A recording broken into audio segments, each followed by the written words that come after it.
Channel को।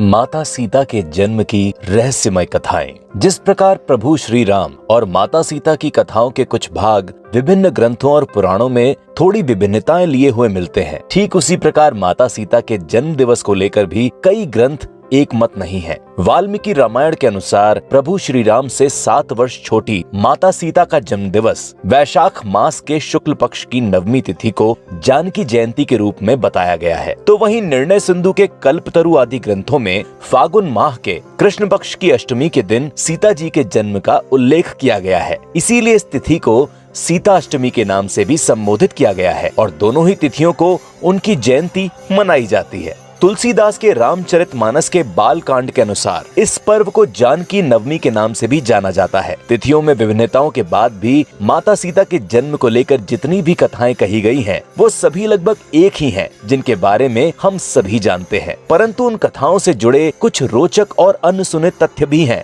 जिनसे हम अनभिज्ञ हैं। आज के वीडियो में हम उन्हीं तथ्यों को आपके समक्ष रखने वाले हैं, तो बने रहिए वीडियो के अंत तक। रामायण आदि ग्रंथों के अनुसार मिथिला में कई वर्षों से वर्षा नहीं हो रही थी और इससे चिंतित होकर महाराजा जनक ने जब ऋषियों से विचार विमर्श किया तो ऋषियों ने सलाह दी कि वैशाख मास के शुक्ल पक्ष की नवमी के दिन पुष्य नक्षत्र में महाराज स्वयं खेत में हल चलाएं तो इंद्र की कृपा हो सकती है। ऋषियों की सलाह के अनुसार जनक ने हल चलाना प्रारंभ किया। कुछ देर बाद हल एक स्थान पर जाकर अटक गया। ऐसा लगा जैसे भूमि में कोई बड़ी धातु है जो हल को रोक रही हो। जनक ने उस स्थान की खुदाई करने का आदेश दिया। इस स्थान से एक कलश निकला जिसमें उसी समय एक कन्या शिशु प्रकट हुई। विभिन्न शास्त्रों के अनुसार एक कथा ये भी है कि राजा जनक निसंतान थे, इसीलिए ऋषियों की सलाह पर वैशाख मास के शुक्ल पक्ष की नवमी के दिन पुष्य नक्षत्र में महाराज जनक ने संतान प्राप्ति की कामना से यज्ञ की भूमि तैयार करने के लिए हल से भूमि जोती। हल चलाते समय उनका हल एक धातु से टकराकर रुक गया और उस स्थान की भूमि को खोदा गया तो वहाँ एक घड़ा निकला जिसमें माता सीता एक नवजात शिशु के रूप में विद्यमान थी। इसके बाद मिथिला में घनघोर वर्षा हुई और प्रजा खुशहाल हो गई। निसंतान राजा जनक ने कन्या को ईश्वर की कृपा मानकर अपनी पुत्री बना लिया। देश के विभिन्न हिस्सों में जोती हुई भूमि को,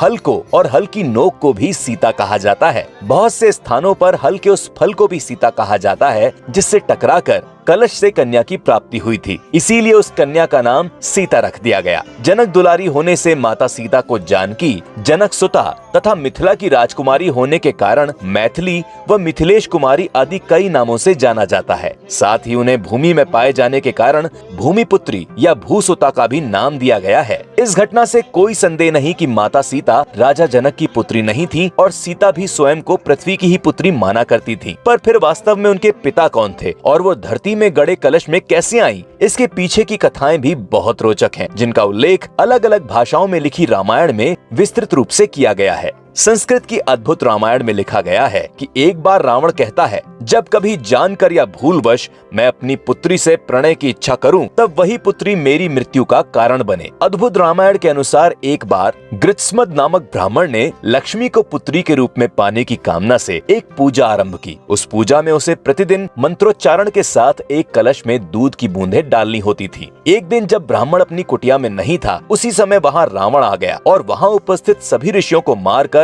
उनके रक्त से उस कलश को भर दिया। रावण उस कलश को अपने महल में लेकर आया और मंदोदरी को यह कहकर सौंप दिया कि इसमें बहुत तेज विष है, इसे सावधानी से कहीं छुपा कर रख दो। मंदोदरी रावण की उपेक्षा से बहुत दुखी रहा करती थी। इसी कारण से एक दिन रावण से मुक्ति पाने हेतु मंदोदरी ने कलश में रखे उस रक्त को विष समझ के पी लिया। परंतु उस रक्त को पीने से मंदोदरी गर्भवती हो गई और मंदोदरी ने एक पुत्री को जन्म दिया। परंतु रावण के भय से उसे समुद्र को समर्पित कर दिया गया। समुद्र की देवी वरुणी ने उस कन्या को बचाकर देवी पृथ्वी यानी धरती माता को सौंप दिया और देवी पृथ्वी ने उस कन्या को एक कलश के माध्यम से राजा जनक और माता सुनैना को सौंप दिया, जिसके बाद वो कन्या सीता के रूप में जानी गई, जो आगे चलकर रावण की मृत्यु का कारण बनी, क्योंकि मंदोदरी की कोख से जन्म लेने के कारण सीता रावण की बेटी भी हुई थी। माता सीता के इस प्रकार जन्म लेने और रावण की मृत्यु का कारण बनने से जुड़ी इन घटनाओं के पीछे भी एक कथा है, परंतु इसके लिए हमें इतिहास में थोड़ा और पीछे जाना होगा। लगा। ये कथा है एक अत्यंत सुंदर, सुशील और भगवान विष्णु की उपासक कन्या वेदवती की, जो मन ही मन भगवान विष्णु को अपना पति माना करती थी और अपनी इच्छा पूर्ति के लिए वो दिन रात कठिन तपस्या में लीन रहा करती थी। एक दिन रावण उसी उपवन में भ्रमण करने निकला जहाँ वेदवती तपस्या में लीन थी। वेदवती की सुंदरता को देखकर रावण उस पर मोहित हो गया और वेदवती के साथ दुर्व्यवहार करने का प्रयत्न करने लगा, जिससे क्रोधित होकर वेदवती ने रावण को श्राप दे दिया कि वो खुद रावण की पुत्री के रूप में जन्म लेगी और रावण की मृत्यु का कारण बनेगी।